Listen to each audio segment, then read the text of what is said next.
Саламатсыздар ма балалар? Саламатсыздар. Отыра қойыңдар. Кезекші кім? Марат Әділетбек Айпанов Нұрдәулет. Бәрекелді. Әділет. Бүгінгі сабақта кім жоқ? Тілеумұрат Нұрай, Әбдібекұлы Елдар. Қалғандары тіледі.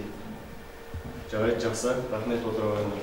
Ендеше балалар, бүгінгі сабағымызды бастамас бұрын өзімізге сабаққа қаншалықты дайын екенімізді айтып өтейікші.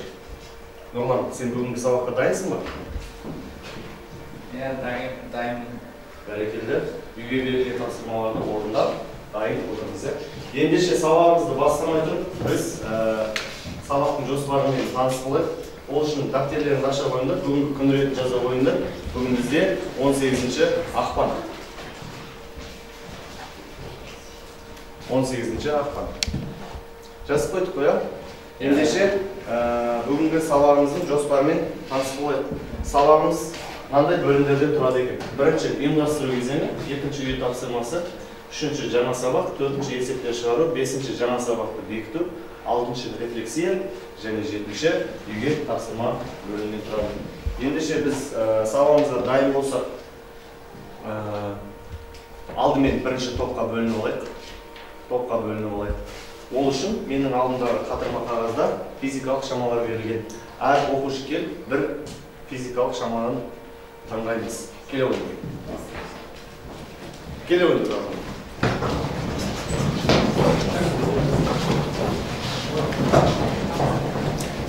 Период тобы бірінші қатарға отыра қойсын, жиілік тобы үшінші қатарға отыра қойсын, және де энергия тобы екінші қатарға отыра қойсын.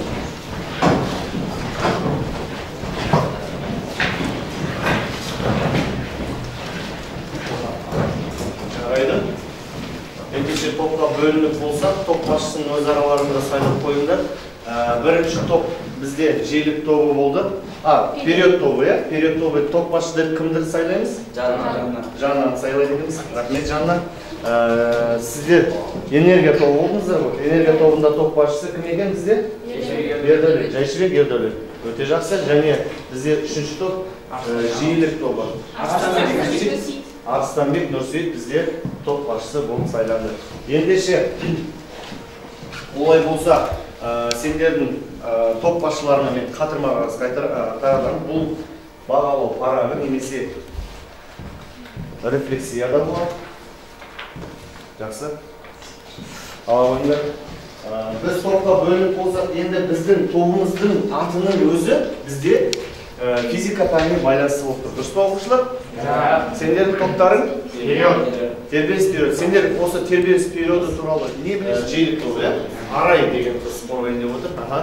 Тербеліс жиілігі деп уақыт бірлігінде жасалынатын тербелістер санын айтамыз. Жиіліктің формуласы мю бөлінген, мю тең n бөлінген т. N бөлінген т. Ол өлшем бірлігі бір герцпен өлшенеді, ол 1 секундқа тең. Және де бір бөлінген секундқа. Жиілікті бір нюмен белгілейміз. Нюмен белгілейді екенбіз. Жарайды, рахмет, отыра қойыңдар. Ендеше біз тобымызға бөлініп алсақ, келесі бөлімге өтейік. Келесі бөліміміз біздің топқа бөлініп болғаннан кейін келесі бөлімімізді бастамай тұрып, сабақтың мақсатымен бүгінгі сабағымыздағы сабақтың мақсатына назар аударайық.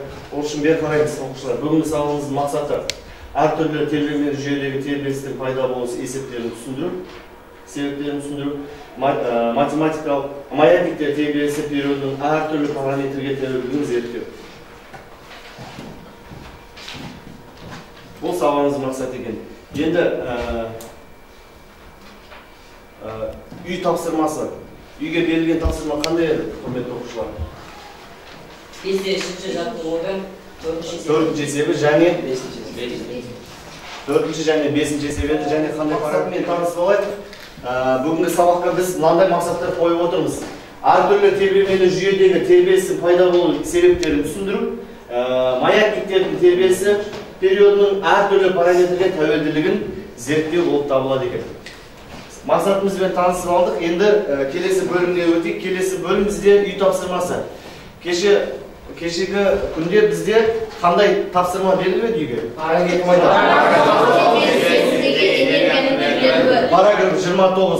тербелмелі қозғалыс кезіндегі энергияның бөлінуі және 5-те 3 жаттығудың 4-ші есебі. Бәрекелді. Оқып келдік па? Жарайды, жақсы. Ендеше үй тапсырмасын қайталау мақсатында мен сендерге келесі сұрақтарды беремін. Әр топқа 1 минут, 2 минут, 1 минут дайындалуға уақыт беремін. Бұл әдіс менен сұрақ, сізден жауап деп аталады. Яғни экран сендерге сұрақ қояды, сендер соған жауап бересіңдер. Бірінші сұрақ бірінші топқа, екінші сұрақ энергия тобына, үшінші сұрақ жиілік тобына. Бірінші сұрақ, тербелмелі қозғалыс кезінде дененің кинетикалық энергиясы қандай жағдайда үлкен мәнге ие болады?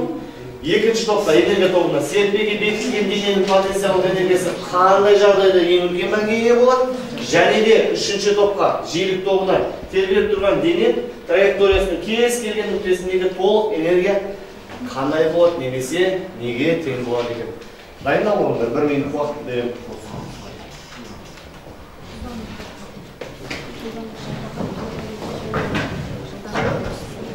Ал бәрекелді, уақытымыз бітті. Қай топ дайын? Жиілік тобы дайын екен. Жиілік тобын тыңдап көрейік, жиілік тобына кім жауап береді? Тербеліп тұрған дене траекториясының кез келген нүктесіндегі толық энергия неге тең? Толық энергия потенциалдық пен кинетикалық энергияға тең. Яғни екеуінің қосындысына тең. Ал жүйе бойынша толық энергия не істейді? Тұрақты болады. Сақталады. Бұл энергияның сақталуы заңы болады. Жарайды, келесі. Қай топ? Энергия тобы. Жарайды, сендер тыңдап көрейік. Серпеге бекітілген дененің потенциалдық энергиясы қай жағдайда ең үлкен мәнге ие болады? Оның амплитудасы ең үлкен мәнге тең болғанда потенциалдық энергия ең үлкен мәнге тең болады да, ал кинетикалық энергия ең аз мәнге тең болады. Нөлге тең. Ең аз дегеніміз нөл ғой. Амплитудасы максимум мәнге ие болған кезде дененің потенциалдық энергиясы максимум мәнге ие болады. Жарайды, рахмет. Және бізге период тобы Жанна. Тербелмелі қозғалыс кезінде дененің кинетикалық энергиясы қай жағдайда ең үлкен мәнге ие болады? Тербелмелі қозғалыс кезінде нүкте тепе-теңдік күйінен өткен кезде оның жылдамдығы максимальный болып, кинетикалық энергиясы ең үлкен мәнге ие болады. Яғни тепе-теңдік күйінен өтер тұста оның жылдамдығы ең үлкен мәнге ие болады екен да. Ал құрметті оқушылар, уақыт өз мәресіне жетті. Ендеше біз математикалық маятник деген тақырыптан бастайық. Бұл тақырыпшаны мен энергия тобына берген болатын, не? Түсінай ма? Энергия тобынан кім бізге? Бекетова Жадыра. Бекетова Жадыра деген қызымыз математикалық маятник туралы бізге кішкене мағлұмат беремін дейді. Басқа топтың оқушылары тыңдай қояды. Жалпы математикалық маятник бұл тербелмелі қозғалыстардың қарапайым түрі. Математикалық маятник бұл жіпке ілінген, бұл елемеуге болатын жіпке ілінген өлшемі кішкентай денені айтады. Бұл тұжырымға байланысты Галилео өз заңдарын тұжырымдаған болатын. Оның 3 заңы бар. Бірінші заңы бұл математикалық маятниктің периодының жүктік массасына тең болмайды, тәуелді болмайды. Ал екіншісі математикалық маятниктің периоды оның тербеліс амплитудасына тәуелді болмайды. Үшіншісі бұл тербелмелі периодтың маятниктің ұзындығына ғана тәуелді болады. Оның формуласы былай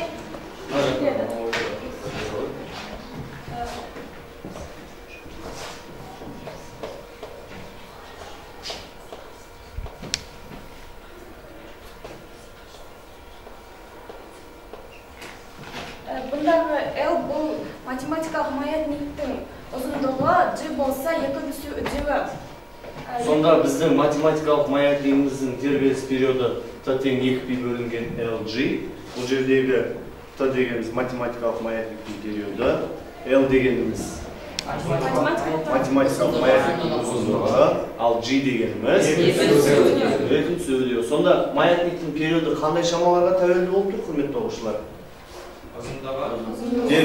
Жіптің ұзындығына және де үдеуіне. Өте жақсы, отыра ғой, рахмет. Отыра ғой. Қосарлар бар ма? Арай, келе ғой. Біз Ньютонның екінші заңын пайдаланып, дененің қозғалыс теңдеуін былайша жазамыз.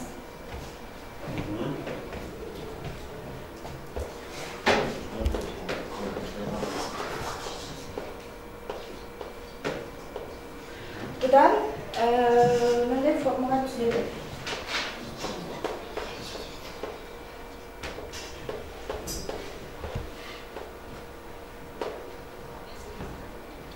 Және де егер дене шеңбер бойымен бір қалыпты қозғалса, центрге тартқыш үдеуін мынандай формула арқылы табамыз.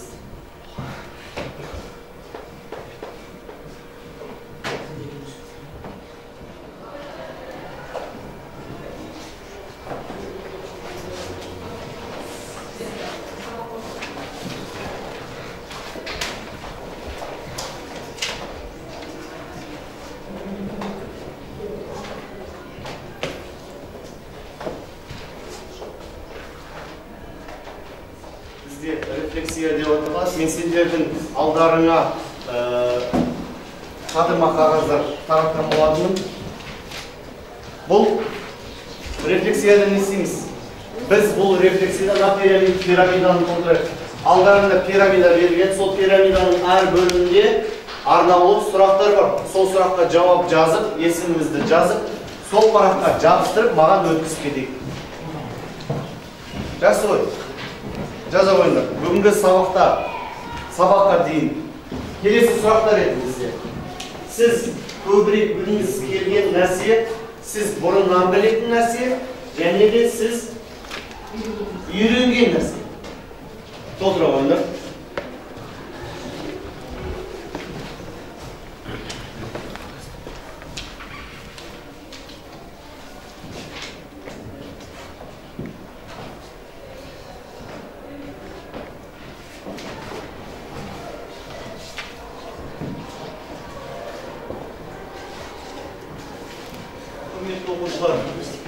Аяқтап болса, маған тоқмашылар өткізе қойыңыздар. Бәрекелді.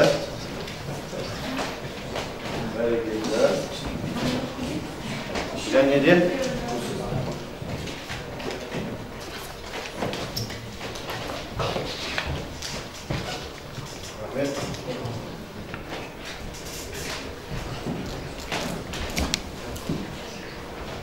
күнделіктерді ашыңдар, үй жұмысын жазып аламыз.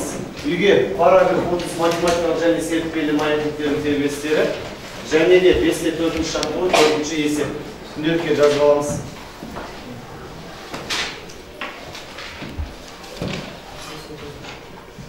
Бүгін сабаққа өте белсенді қатысқан оқушыларға өте жақсы бал. Ол Жанна, ол Олжас, ол Ақжол, Нұрсейіт, Арай, Гүлмира, Мөлдір, Ержан, екінші топтың жалпы барлығы жақсы атсалысып отыр. Нақтырақ айтатын болсам, Арай 10 бал, Ақжол 8 бал, Олжас 8 бал, Мөлдір 8 бал, Нұрсейіт 10 бал, Арай 9 бал, Гүлмира 9 бал, мына топтан Ердәулет 10 бал, Досжан 8 бал, Нигина 8 бал, Жадыра 9 бал. Қалғандарымыз өкінішке орай бүгінге бал ала алмады. Күнделік кезек бойынша өз бағаларымызды кейін көре береміз. Күнделік үшті тапсырмасын жазып қойдыңдар ма? Осымен сабақ аяқталды. Сау болыңдар.